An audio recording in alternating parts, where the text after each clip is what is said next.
Assalamualaikum warahmatullahi wabarakatuh. Perkenalkan, nama saya Nur Istiana Aziza dari kelas 9D SMP Pesantren Modern Dato Sulaiman Palopo. Saya akan menjelaskan materi tentang teks laporan percobaan dalam mata pelajaran Bahasa Indonesia yang dipegang oleh guru saya, Ibu Ummu Kalsum. Di sini saya akan menjelaskan pertama-tama apa itu teks laporan percobaan. Yang kedua adalah ciri-ciri teks laporan percobaan. Yang ketiga, struktur laporan teks percobaan. Dan yang keempat adalah rangka-rangka membuat teks laporan percobaan.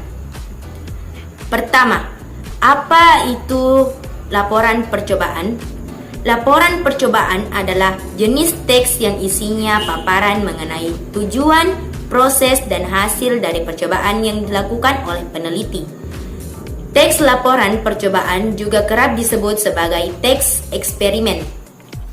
Ciri-ciri laporan teks percobaan yaitu harus objektif berupa fakta, teks deskripsi harus lengkap, memiliki kaidah kebahasaan. Agar lebih jelasnya, saya akan menjelaskan satu persatu ciri-ciri teks laporan tersebut. Yang pertama, harus objektif. Dalam hal ini, teks percobaan berfungsi untuk menyampaikan informasi atau data sesuai dengan kejadian atau keadaan yang sebenarnya. Apabila hasil tidak sesuai hipotesis atau temuan mata, dikatakan percobaan itu tersebut tidak berhasil. Yang kedua adalah berupa fakta. Dalam hal ini, laporan teks percobaan benar-benar sudah dilakukan dan bukan rekayasa. Yang ketiga, teks deskripsi harus lengkap. Kenapa dikatakannya harus lengkap? Karena dalam sebuah teks laporan percobaan, kamu harus menyampaikan semua hasil dari percobaan dan tidak menghilangkan satu bagian karena bagian yang satu dengan bagian yang lainnya saling melengkapi. Yang terakhir atau yang keempat, memiliki kaidah kebahasaan. Kaidah kebahasaan yaitu antara lain dalam teks laporan biasanya terdapat menggunakan kata sinonim dan antonim, menggunakan kata bilangan, menggunakan kalimat perintah, dan menggunakan kata penghubung. Agar lebih detailnya, saya akan menjelaskan satu persatu kaidah kebahasaan. Pertama, menggunakan sinonim dan antonim. Pada teks laporan percobaan, biasanya terdapat kata-kata yang bersinonim atau bahkan berantonim. Arti dari kata sinonim adalah persamaan kata dan antonim adalah perlawanan kata. Biasanya kata-kata ini terdapat pada bagian langkah-langkah percobaan. Kedua, menggunakan kata bilangan. Pada teks pelaporan percobaan akan ditemukan kata bilangan yang menunjukkan jumlah bahan yang digunakan dalam percobaan. Ketiga, menggunakan kalimat perintah. Pada teks laporan percobaan terdapat kalimat perintah yang seperti sebaiknya, hindari, campurkan, satukan, aduklah, lilitkan, dan lainnya. Keempat, menggunakan kata penghubung. Pada teks laporan percobaan akan ditemukan kata hubung dan, tetapi, apabila, saat, jika, sehingga, meskipun, dan lain sebagainya. Selanjutnya, saya akan menjelaskan penjelasan ketiga mengenai teks laporan percobaan, yaitu struktur laporan percobaan. Yaitu 1.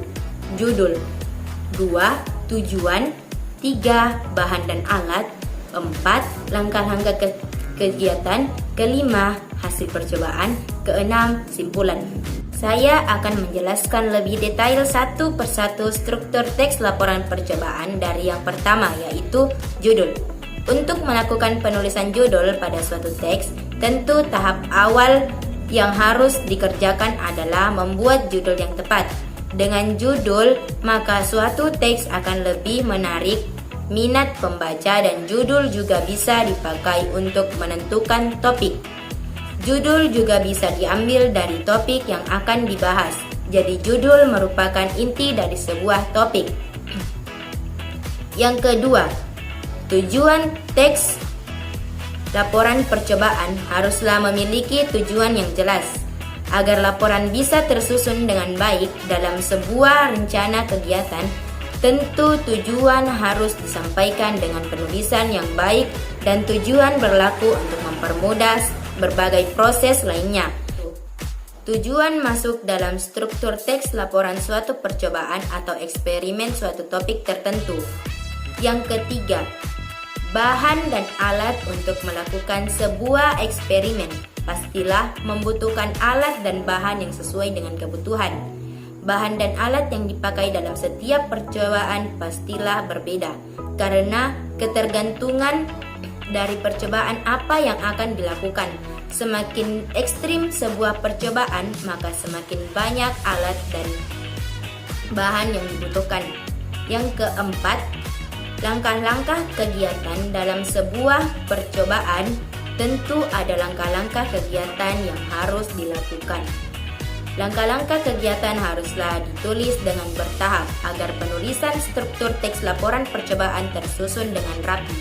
Laporan percobaan yang ditulis dengan langkah yang teratur akan mudah dipahami oleh pembaca laporan dan laporan akan bermanfaat bagi banyak orang. Yang kelima, hasil percobaan. Pada bagian hasil percobaan akan berisi mengenai jabaran hasil percobaan yang telah dilakukan dan hasil percobaan bisa bersifat bagus atau tidak. Hasil percobaan harus dituangkan pada teks yang sangat tersusun sehingga mudah dipahami pembaca. Teks dan hasil percobaan yang sukses akan membuat penulis merasa bangga. Dan yang terakhir atau yang keenam adalah simpulan. Teks laporan percobaan pasti diakhiri dengan kesimpulan yang diperoleh penulis dari hasil percobaan. Kesimpulan biasanya ditulis dengan singkat serta padat.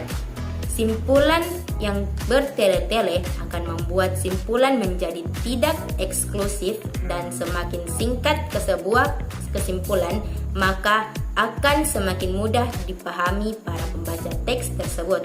Selanjutnya, saya akan menjelaskan bagian keempat dari materi laporan percobaan. 4. Langkah-langkah membuat teks laporan percobaan. Setelah membahas pengertian, ciri-ciri, dan strukturnya, tentu kamu tahu dong seperti apa sih langkah-langkah dalam membuat teks laporan percobaan. Pertama, membuat judul. Kedua, menyusun kalimat pembuka. Ketiga, menyusun isi laporan. Keempat, menyusun kalimat penutup.